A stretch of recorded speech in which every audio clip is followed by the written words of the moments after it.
Hello students, hope you are doing well. I will be your teacher for this lecture. और इस lecture में हम class 12th की unit 1 मतलब relation and function में से एक डाउट क्वेश्चन देखते हैं जो कि टॉपिक फंक्शन में है. ओके, क्वेश्चन रीड करते हैं. Let a is equals to r minus 3 and b is equals to r minus 1.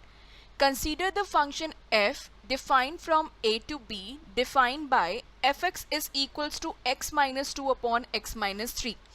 Is f 1 1 and on to justify your answer. Okay, तो यहाँ पे हमें क्या गिवन है कि a एक सेट है जिसमें सभी रियल नंबर्स हैं एक्सेप्ट 3 और b एक सेट है जिसमें सभी रियल नंबर्स हैं एक्सेप्ट 1.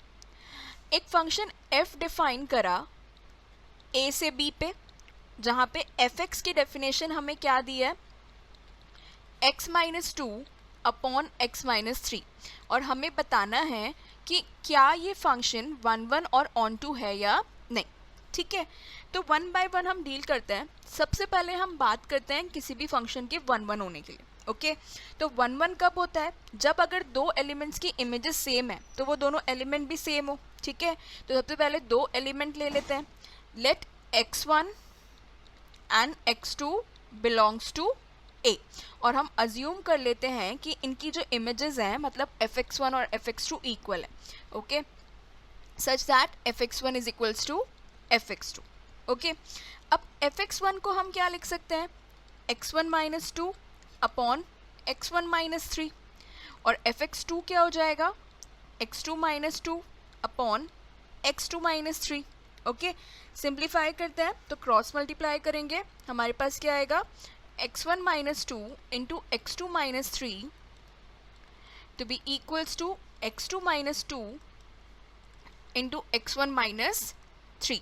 ठीक है, अब ब्रैकेट्स को मल्टीप्लाई करेंगे so we can write x1 x2 minus 3x1 minus 2x2 plus 6 to be equals to x1 x2 minus 3x2 minus 2x1 plus 6. ठीक है, x1 x2 और 6 ये कैंसिल हो जाएंगे, हमारे पास आएगा minus 3x1 minus 2x2 to be equals to minus 3x2 minus 2x1.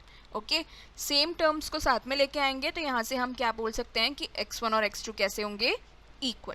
और अगर fx1 is equals to fx2 से हम रिड्यूस कर पाते हैं कि x1 is equals to x2 है तो हमारा फंक्शन कैसा कहलाता है 1 1. तो हम लिख सकते हैं therefore f is 1 1. Okay, same तरीके से नेक्स्ट हम जाते हैं ऑन टू पे. अब कोई भी फंक्शन ऑन टू कब कहलाता है? जब उसका कोडोमेन और रेंज बराबर हो, मतलब हर एलिमेंट जो कोडोमेन में हो उसके लिए हमें प्री इमेज मिले डोमेन में. तो उसके लिए एक एलिमेंट ले लेते हैं हम कोडोमेन से. So let y belongs to b, b जो कि क्या है r माइनस 1. ठीक है, और इसके लिए हम मान लेते हैं कि fx is equals to y है.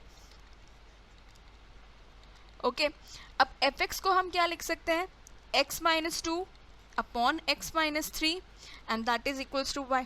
ठीक है, या फिर हम यहाँ से क्या बोल सकते हैं x minus 2 to be equals to y into x minus 3. अब हमें x को इन टर्म्स ऑफ y लिखना है. ओके, तो यहाँ से हम लिख सकते हैं कि x minus 2 will be equals to x y minus 3y या फिर we can write x into 1 minus y to be equals to minus 3y plus 2 और फर्दर हम इसे लिख सकते हैं x is equals to minus 3y plus 2 upon 1 minus y. ठीक है, अब देखो x किससे बिलोंग करता है a से और a के अंदर 1 है ही नहीं क्योंकि x is equals to minus 3y plus 2 upon 1 minus y सिर्फ अनडिफाइंड कब होगा जब y 1 के बराबर होगा. ठीक है, और a तो ऑलरेडी किसके बराबर है r माइनस 3 के. ठीक है, और y कभी भी 1 के बराबर हो ही नहीं सकता. ठीक है, तो हम ये बोल सकते हैं कि therefore for every y belongs to b we gate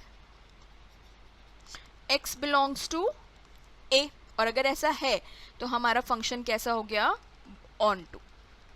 मतलब यहाँ पे f जो है वो 1 1 भी है और ऑन टू भी. Function is 1 1 and on to. Okay, I hope you understood the explanation. Thank you.